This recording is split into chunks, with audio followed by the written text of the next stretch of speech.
Moi, je suis assez fan des supports visuels. D'accord. Encore, ce n'est jamais pour focaliser entièrement sur le support visuel. C'est juste souvent, ça donne une sorte de cadre de référence ou une façon d'organiser des idées. Et comme ça, je peux aussi revenir dessus pour expliquer certaines choses dont nous avons déjà parlé. Si nous acceptons tous l'idée que quelque part dans l'existence, il existe un état d'amour, de tranquillité, de perfection, de plénitude absolue, nous pouvons chercher une façon de le représenter, nous pouvons chercher une façon de le contempler. Ce que je vais essayer de mettre ici, c'est une façon de le symboliser.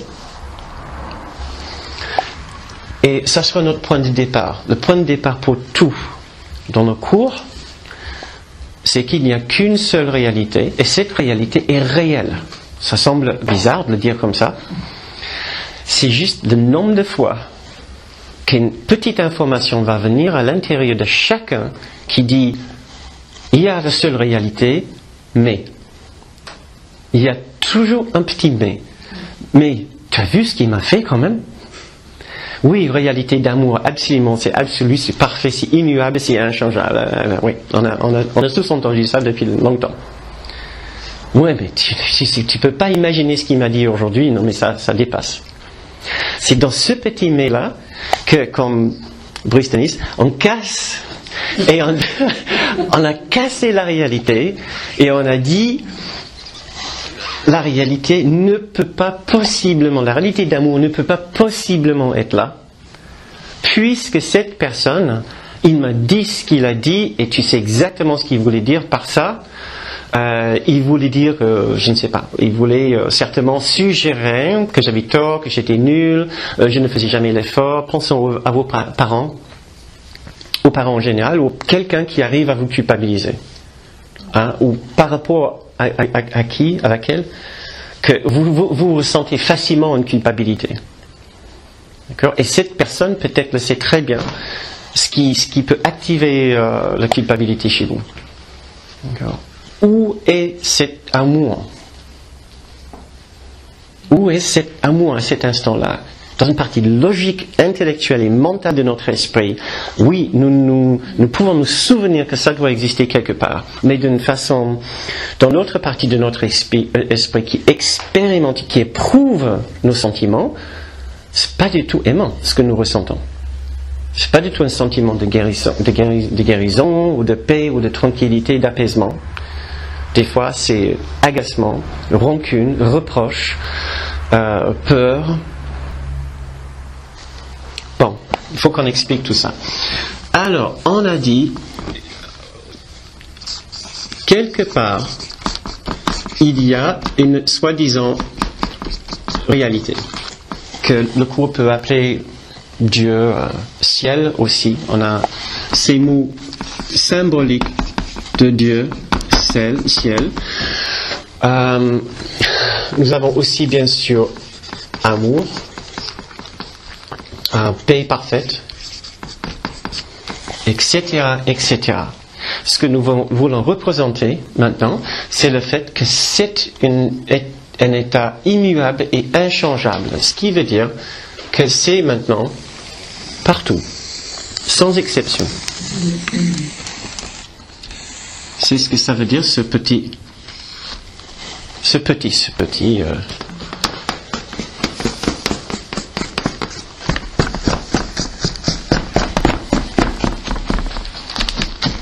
Voilà. C'est la seule réalité qui existe, et rien d'autre n'existe. Le cours nous dit que cette réalité est toujours intacte, et tout ce que nous sommes en train d'expérimenter maintenant est une forme d'illusion si cette réalité reste intacte. Si ça c'est la réalité, ce n'est pas notre expérience de tous les jours. Nous avons un tas de différentes expériences qui ne tombent pas très très bien dans la catégorie de paix éternelle. Sauf si vous m'apprenez que oui, que vous êtes l'une de ces braves personnes qui ne quitte jamais l'état de paix éternelle.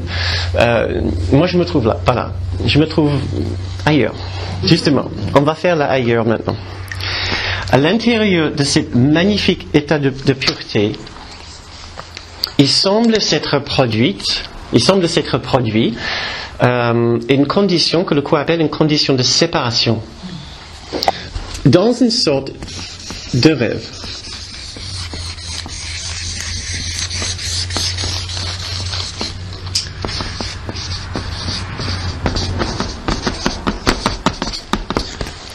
Il nous dit que dans l'éternité où tout est un, s'est glissée une minuscule et folle idée de laquelle le Fils de Dieu, nous tous, nous ne sommes pas, nous avons oublié de rire, nous ne sommes pas souvenus de rire. Voilà, c'est la petite tournure. C'était pour le rythme métrique, je pense. De laquelle nous ne sommes pas souvenus de rire. Et il s'est glissé une minuscule et folle idée, et la minuscule et folle idée qui s'est glissée à l'intérieur, cette magnifique présence, c'est une idée de séparation. Comme si nous pouvions nous séparer de cet état resplendissant de vérité et de perfection. Une fois que nous avons accepté l'idée comme vraie, il s'est produit plein de différentes choses à cet instant-là. Nous allons discuter de ces choses-là. La première partie de cet après-midi, nous allons parler de cette idée de séparation et les conséquences de cette idée de séparation. Dans la deuxième partie de l'après-midi, nous allons regarder un autre rêve.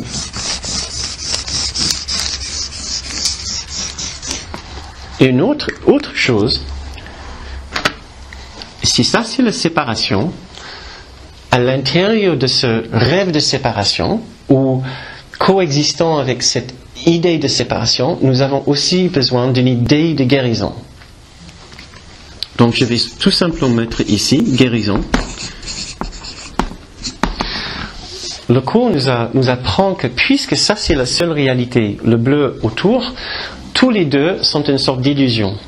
Ça c'est une illusion dans le mauvais sens, et ça c'est une illusion dans le bon sens. Comme il dit, si ici on va adopter le pardon, par exemple, comme l'une des pratiques, le cours nous apprend que, en réalité, nous n'avons pas besoin de pardonner, en réalité. Mais dans l'illusion, oui.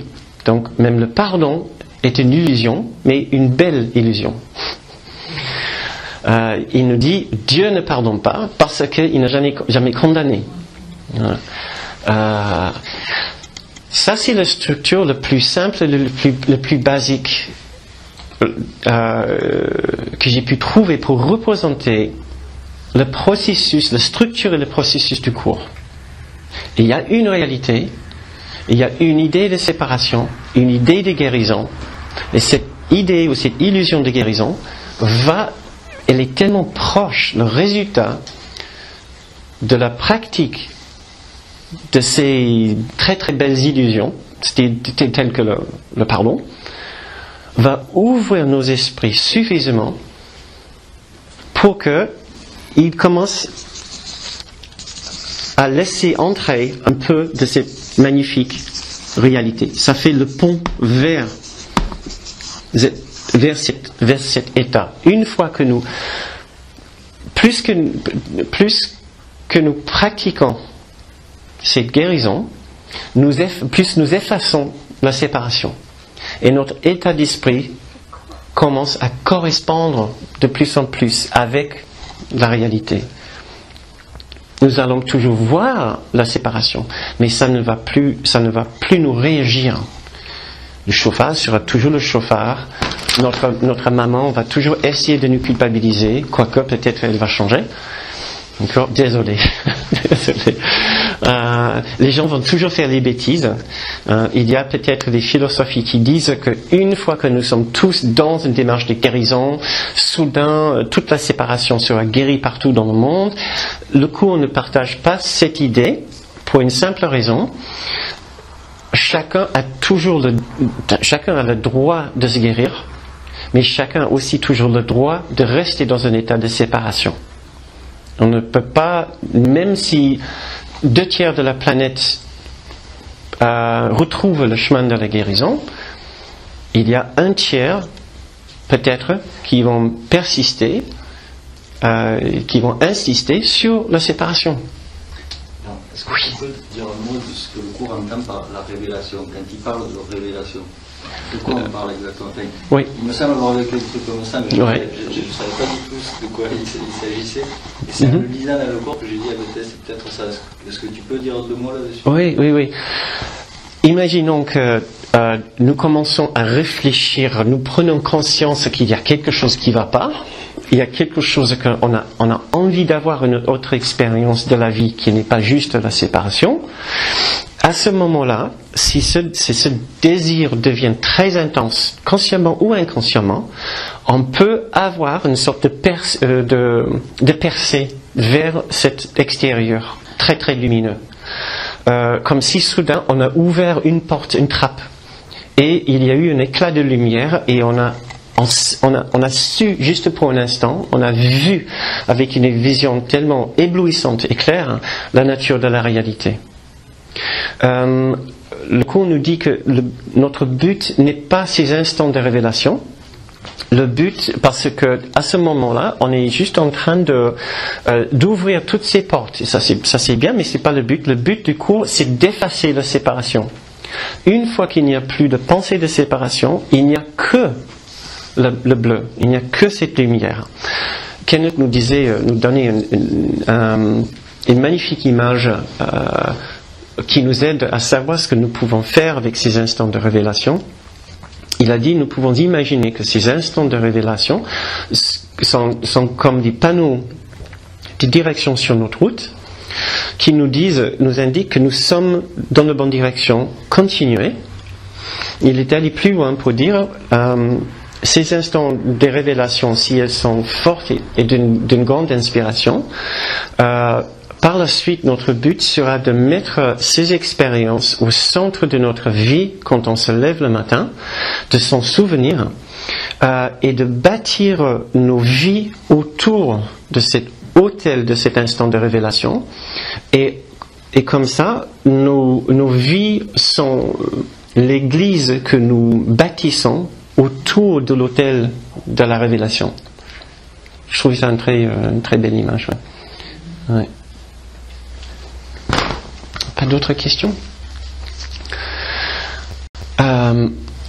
Alors, ce que j'ai dit, ça c'est le processus, la structure de base du cours, c'est ça, une idée de séparation que nous essayons que nous pouvons, qui est l'équivalent d'un oubli de l'amour, un état d'oubli, d'avoir oublié notre réalité. C'est pour ça qu'il y a cette sorte de nuage noir très épais qui essaie justement d'obscurcir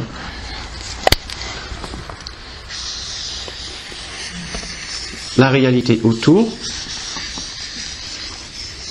Il y a une partie de nous qui voudrait que cette partie noire, cette couche de noirceur, devienne tellement épais de ne plus permettre à une once de cette lumière à transpercer et venir déranger notre esprit, entre guillemets, notre esprit qui reste fermement convaincu de son état de séparation, qu'il est séparé, il est un être séparé, il a une identité séparée de cette magnifique autre chose qui est la réalité.